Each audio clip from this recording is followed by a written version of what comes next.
ಇಲ್ಲಿ ಬಂದಂತ ಸಂದರ್ಭದಲ್ಲಿ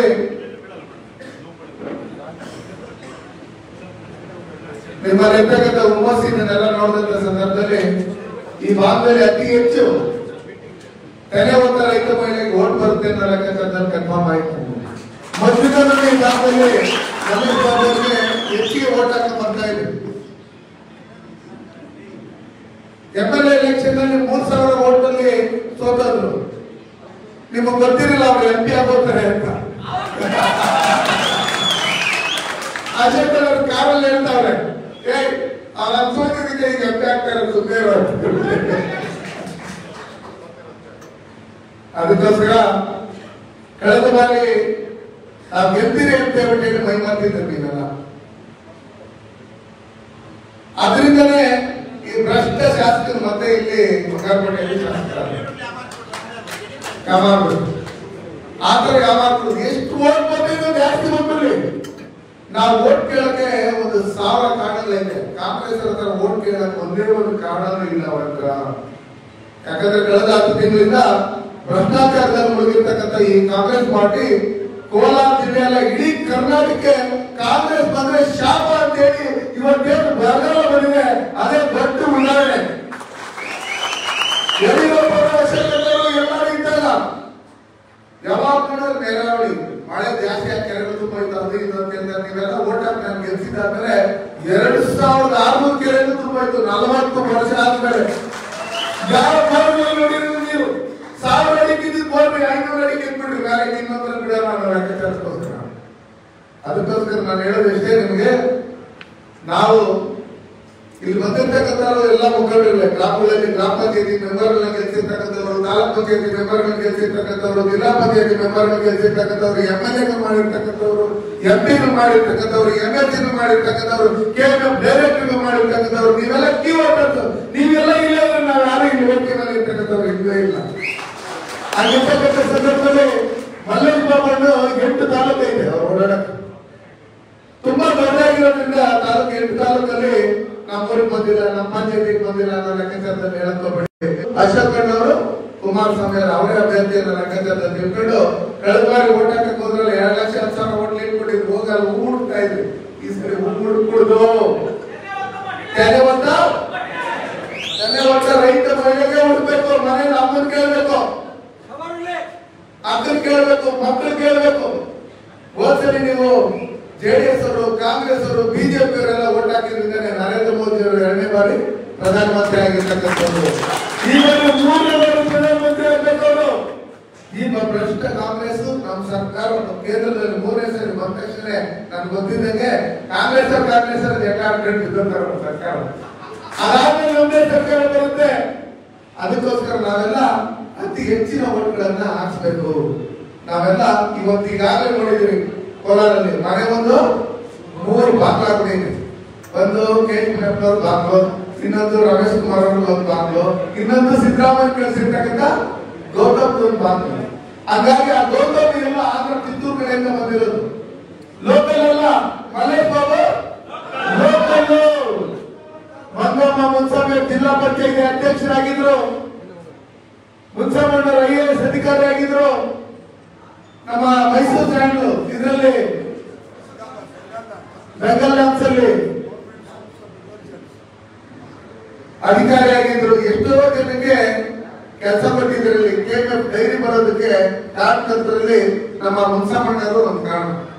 ಈ ಭಾಗದಲ್ಲಿ ಕೋಲಾರಲ್ಲಿ ಹಾಕಿದ್ರೆ ಜಾಸ್ತಿ ಇದಾಗಲ್ಲ ಅಂತ ಹೇಳಿ ನಮ್ಮೂರ್ ಪಕ್ಕದಲ್ಲೇ ಈ ಏರಿಯಾ ಡೆವಲಪ್ಮೆಂಟ್ ಆಗಲಿ ಅನ್ನೋ ಲೆಕ್ಕಾಚಾರದಲ್ಲಿ ಈ ಭಾಗದಲ್ಲಿ ಇರ್ತಕ್ಕಂಥದ್ದು MV ಕೃಷ್ಣಪ್ಪ ಅವರು ಮತ್ತೆ ಮುನ್ಸ್ವಾಮಿ ಸಾಹೇಬರು. ಅದಕ್ಕೋಸ್ಕರ ನಾವು ಹೇಳೋದಿಷ್ಟೇ, ಇವತ್ತು ಕಳೆದ 10 ತಿಂಗಳಿಂದ ಒಂದೇ 1 ಕಿಲೋಮೀಟರ್ ರಸ್ತೆ ಎಲ್ಲೂ ಮಾಡಿಲ್ಲ ಇವರು. ಹಿಂದೆ ಯಡಿಯೂರಪ್ಪ ಅವರು, ಬೊಮ್ಮಾಯಿ ಅವರು, ನರೇಂದ್ರ ಮೋದಿ ಅವರು, ಅಶೋಕ್ ಅವರು ಇದ್ದಾಗ ಏನ್ ನಾವು ಹಣ ತಂದಿದ್ರೆ ಹಣದಲ್ಲೇ ನಾವು ಇವತ್ತು ಡೆವಲಪ್ಮೆಂಟ್ ಕೆಲಸಗಳು ಆಗ್ತಾ ಇರ್ತಕ್ಕಂಥದ್ದು. ಎರಡು ಡ್ಯಾಮ್ ಹಣ ಕೊಟ್ಟಿರ್ತಕ್ಕಂಥದ್ದು ಅವತ್ತು ಮುಖ್ಯಮಂತ್ರಿಗಳಾಗಿದ್ದಂತ ಕುಮಾರಣ್ಣವರು ಮತ್ತೆ ನಮ್ಮ ಹಣಕಾಸು ಸಚಿವರಾಗಿದ್ದಂತ ಯಡಿಯೂರಪ್ಪನವರು. ಎತ್ತಿನವರು ಪ್ರಾಜೆಕ್ಟ್ ಹಣ ಕೊಟ್ಟಿರ್ತಕ್ಕಂಥದ್ದು ಅವತ್ತು ಸದಾನಂದ ಅವರು ಮುಖ್ಯಮಂತ್ರಿ ಆಗಿದ್ದಾಗ ಹಣ ಕೊಟ್ಟಿರ್ತಕ್ಕಂಥದ್ದು. ಮತ್ತೆ ನಮ್ಮ ಸರ್ಕಾರ ಬಂದಾಗ 3,000 ಕೋಟಿ ಮತ್ತೆ ಹೆಚ್ಚಿನ ಹಣ ಕೊಟ್ಟಿರ್ತಕ್ಕಂಥದ್ದು. ನಾವು 176 ಕಿಲೋಮೀಟರ್ ಪ್ರಧಾನಮಂತ್ರಿ ಗ್ರಾಮ ಸಡಕ್ ಯೋಜನೆ ರಸ್ತೆ ಮಾಡಿದ್ದೀವಿ. ಪ್ರಧಾನಮಂತ್ರಿ ಮುಖ್ಯಮಂತ್ರಿ ಅಮೃತ್ ಸರೋವರ ಯೋಜನೆಯಲ್ಲಿ 150 ಕೆರೆಗಳನ್ನ ಡೆವಲಪ್ಮೆಂಟ್ ಮಾಡಿದ್ರೆ. ಕೋಲಾರಪುರ ಕೆರೆ ಫಸ್ಟ್ ಹೆಂಗಿತ್ತು, ಇವತ್ತು ಹೆಂಗೈತೆ ಅದು. ಕೋಡಿಕಲ್ಲೂರು ಕೆರೆ ಹೆಂಗಿತ್ತು, ಇವತ್ತು ಹೆಂಗೈತೆ. ಮುಳ್ಳವಾಡಿ ಕೆರೆ ಹೆಂಗಿತ್ತು, ಇವತ್ತು ಹೆಂಗೈತೆ. ಆವಣಿ ಕೆರೆ ಇರ್ಬೋದು. ಇವನ್ನೆಲ್ಲ ಕೆರೆಗಳನ್ನ ಡೆವಲಪ್ಮೆಂಟ್ ಮಾಡೋದಕ್ಕೆ ಕೇಂದ್ರದಿಂದ 150 ಕೆರೆಗಳನ್ನ ಡೆವಲಪ್ಮೆಂಟ್ ಮಾಡಿದ್ರಿ. ನಮ್ಮಲ್ಲಿ ಜಲ್ ಜೀವನ್ ಮಿಷನ್ ಅಲ್ಲಿ ಇವತ್ತು ಯಾರ್ಯಾರ ಜೋಬಲ್ಲಿ ಕಾರ್ಮಿಕೆ ಒಂದು ಗಲಾರಿ ಒಂದ್ ಸೆನ್ಗೆ ಜೋಬಲ್ಲಿ ಒಂದು ಕತ್ರಿ ಕಟ್ ಬಂದು ಈ ಕಾಂಗ್ರೆಸ್ ಅವರು ಟೆಂಟ್ ಕಟ್ ಮಾಡಕ್ ಬರ್ತಾರೆ. ಸಿದ್ದರಾಮಯ್ಯ ₹1 ತಂದಿಲ್ಲ ಅವರು. ಸನ್ಮಾನ್ಯ ನರೇಂದ್ರ ಮೋದಿ ಅವರು, ಯಡಿಯೂರಪ್ಪನವರು, ನಮ್ಮೆಲ್ಲ ಮುಖಂಡರು ನಾವು ಎಲ್ಲ ಹೋಗಿ ಡೆಲ್ಲಿಯಲ್ಲಿ ಮಾತಾಡಿದ 1500 ಹಾಕಿದ್ರು ಬೋರ್ಡ್ ಸಿಕ್ಕಿಲ್ಲ. ಕುಡಿಯೋದಕ್ಕೆ ಅಹಂಕಾರ ಅಂತ ಹೇಳಿದ್ರೆ 8 ತಾಲೂಕು ಸೇರಿ 1880 ಕೋಟಿ ಹಣ ಕೊಟ್ಟಿರ್ತಕ್ಕಂಥ ಜಲ್ ಜೀವನ್ ಮಿಷನ್ ಅಲ್ಲಿ ಸನ್ಮಾನ್ಯ ನರೇಂದ್ರ ಮೋದಿ ಅವರು. ಇವತ್ತು ಕೇಳಬೇಕು, ಇಲ್ಲಿ MLA ಅವರಿಗೂ ಬರ್ತಾರೆ, ಅಣ್ಣ ನೀನು ಅಂಬೇಡ್ಕರ್ ಅಭಿವೃದ್ಧಿ ನಿಗಮದಲ್ಲಿ ಅಧ್ಯಕ್ಷನಾಗಿದ್ದಾಗ ಎಷ್ಟು ಬೋರ್ಗಳು ತಗೊಂಡೋಗಿ SSC ನಿಲ್ಲಿಸ್ಕೊಂಡೆ, ಎಷ್ಟು ರೈತರು ಕೊಟ್ಟೆ, ಕುರಿಗಳು ಕೊಡ್ತೀನಿ ಅಂತ ಹೇಳಿ ಕುರಿಗಳು ನೋಡ್ಬಿಟ್ಟು ಕೋಟೆ ಇಟ್ಬಿಟ್ಟು ಎಷ್ಟು ದುಡ್ಡು ಮಾಡ್ಬಿಟ್ಟೆ, ಇವೆಲ್ಲ ಮಾಡಿದ್ಯಾ. ಇವತ್ತು ಮಲ್ಲೇಶ್ ಬಾಬು ಮುಂದೆ ಬಂದ್ರೆ ಆಯಲ್ಲ, ಹಿಂದೆ ಬಂದ್ರೆ ಬದಿಯಲ್ಲ. ಒಳ್ಳೆಯವರು ಪಾರ್ಲಿಮೆಂಟ್ ಇಂದವರೇ ಬೇಕಾಗಿರೋದು. ಒಳ್ಳೆಯವರಿದ್ರೆ ಒಳ್ಳೆ ಫಂಡ್ ತರ್ಬೋದು, ಕೇಂದ್ರದಲ್ಲಿ ಡೆವಲಪ್ಮೆಂಟ್ ಮಾಡಬಹುದು. ಸನ್ಮಾನ್ಯ ನರೇಂದ್ರ ಮೋದಿ ಅವರ ನಾಯಕತ್ವದಲ್ಲಿ ಇವತ್ತೇನು ಚೆನ್ನೈ ಎಕ್ಸ್ಪ್ರೆಸ್ ಕಾರ್ಡ್ ಇವ್ರು ಮಾಡಿರಲ್ಲ, ಕಾಂಗ್ರೆಸ್ ಮಾಡಿರೋದು, ಮೋದಿ ಅವರು ಮಾಡಿರೋದು. 6,000 ಕೋಟಿ ಕೊಟ್ಟಿದ್ರು. SGR ರೋಡ್ ಅದು ಹೋಗ್ತಾ ಇದೆ, ಬೆಂಗಳೂರು ಸುತ್ತು ಈ ಮಾಲೂರು ಭಾಗದಲ್ಲಿ ಹೋಗ್ತಾ ಇದೆ. ಅದು ಕೊಟ್ಟಿರ್ತಕ್ಕಂಥವ್ರು ಇವತ್ತು ನಮಗೆ 4 ಪಥದ ರಸ್ತೆ ಇತ್ತು, ಅದು ಕೊಟ್ಟಿರ್ತಕ್ಕಂಥವ್ರು ವಾಜಪೇಯಿ ಕಾಲದಲ್ಲಿ. ವಾಜಪೇಯಿ ಅವರು ಪ್ರಧಾನಮಂತ್ರಿ ಆಗಿದ್ದಾಗ ಅದು 2 ಪಥದ ರಸ್ತೆ ಇದ್ದು 4 ಪಥದ ರಸ್ತೆ ಆಗಿರೋದು. ಈಗ 6 ಪಥದ ರಸ್ತೆಗೆ 2,600 ಕೋಟಿ ಕೊಟ್ಟಿರ್ತಕ್ಕಂಥದ್ದು ಸನ್ಮಾನ್ಯ ನರೇಂದ್ರ ಮೋದಿ ಅವರು. ಇವತ್ತೇನು ಬೇರೆಯವರ ಕೆಲಸ ನಡೀತಾ ಇದೆ ಅದನ್ನ ನಾವು ತಂದಿರ್ತಕ್ಕಂಥದ್ದು. ನರಸಾಪುರ ಇಂಡಸ್ಟ್ರಿಯಲ್ ಏರಿಯಾಗೆ 5.5 ಎಕರೆ ಜಮೀನು 9 ಕೋಟಿ ಹಣ ESI ಅಕೌಂಟ್ಗೆ ಹಣ ತಂದಿರ್ತಕ್ಕಂಥದ್ದು ಸನ್ಮಾನ್ಯ ನರೇಂದ್ರ ಮೋದಿ ಅವರ ಕಾಲದಲ್ಲಿ. ಇವತ್ತು ಬಂಗಾರಪೇಟೆ ಹೈಟೆಕ್ ರೈಲ್ವೆ ಸ್ಟೇಷನ್ ಇರ್ಬೋದು, ಮಾಲೂರು ಹೈಟೆಕ್ ರೈಲ್ವೆ ಸ್ಟೇಷನ್ ಇರ್ಬೋದು, ತುಪ್ಪಮ್ಮ ಮಾರಿಕುಪ್ಪಂಗೆ ಹೊಸ ಟ್ರೈನ್ ಮಾರ್ಗ ಇವತ್ತು ಕೆಲಸ ನಡೀತಾ ಇದೆ. ಅದಕ್ಕೆಲ್ಲ 600 ಕೋಟಿ ಹಣ ಕೊಟ್ಟಿರ್ತಕ್ಕಂಥದ್ದು ಸನ್ಮಾನ್ಯ ನರೇಂದ್ರ ಮೋದಿ ಅವರು.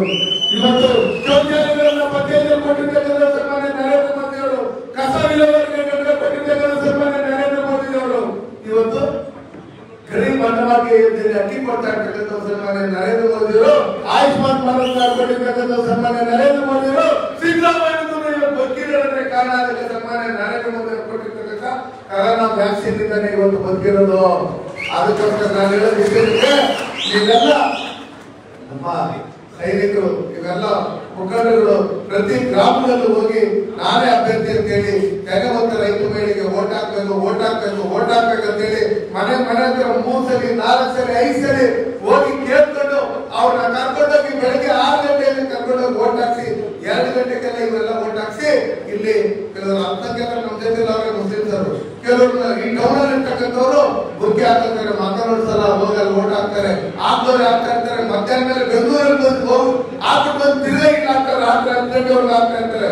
ನಾನು ಕೇಳಿದೆ ಇವ್ರನ್ನೆಲ್ಲ ಮನೆ MLA ಆಗ್ತಿದ್ದ 10 ಗಂಟೆ ಅಂತಾರೆ, ಏನಂದ್ರೆ ನಾವೇ ಹಾಕ್ಬಿಟ್ಟಿರೋ ಹಾಕ್ತಾರೆ ನಮ್ದು ಓಟು ಅವ್ರು ಹಾಕಿರೋದು. ಅದಕ್ಕೋಸ್ಕರ 2 ಗಂಟೆ ಮೇಲೆ ನಾವು ಹೋಗೋರು ಕಾಯ್ಬೇಕು. ನಾವು ಯಾರಲ್ಲಿ ಸರಿ ನಿಂತಾರೋ ಅವ್ರಿಗೆ ಯಾವ್ದು ಓಟ್ ಹಾಕ್ತೀವಿ. ಆದ್ರೆ ಬೋಗಸ್ ಓಟ್ಗಳು ಹಾಕ್ಬಿಡುದು ಆ ತರ ನಾವೆಲ್ಲ ತಡಿಬೇಕು. ತಡೆದು ಕರ್ನಾಟಕದಲ್ಲಿ ಮತ್ತೆ ಭಾರತೀಯ ಜನತಾ ಪಾರ್ಟಿ ಸರ್ಕಾರ ಅಧಿಕಾರ ಬರಬೇಕು. ನಮ್ಮ ಮಕ್ಕಳ ಭವಿಷ್ಯಕ್ಕಾಗಿ, ನಮ್ಮೆಲ್ಲರ ಫ್ಯೂಚರ್ಗಾಗಿ ಅಂಬೇಡ್ಕರ್ ಅವಮಾನ ಮಾಡಿರ್ತಕ್ಕಂಥ, ಮತ್ತೆ ದೇವೇಗೌಡರಿಗೆ ಅವಮಾನ ಮಾಡಿರ್ತಕ್ಕಂಥ, ಈ ಕುಮಾರಸ್ವಾಮಿಗೆ ಅವಮಾನ ಮಾಡಿರ್ತಕ್ಕಂಥ ಈ ಕಾಂಗ್ರೆಸ್ ಪಾರ್ಟಿನ ಬೇಸಮನ್ನ ಕಿತ್ತೊಳಿಬೇಕು. ಆ ನಿಟ್ಟಿನಲ್ಲಿ ನೀವು ನಾವೆಲ್ಲ ಸೇರಿ ಕೆಲಸ ಮಾಡಬೇಕು, ಓಟ್ ಹಾಕಿ ಗೆಲ್ಸ್ಕೊಳ್ಬೇಕಂತ ಹೇಳಿ ಈ ಸಭೆಗೆ ಕರೆದು ನಾನು ಮಾತನಾಡಲು ಅವಕಾಶ ಮಾಡಿಕೊಂಡು ತಮ್ಮೆಲ್ಲರೂ ಮುಗಿಸಿ ನಾನು ಮಾತಾಡಿ ಮುಗಿಸ್ತೀನಿ. ಜೈ ಹಿಂದ್, ಜೈ ಭಾರತ್.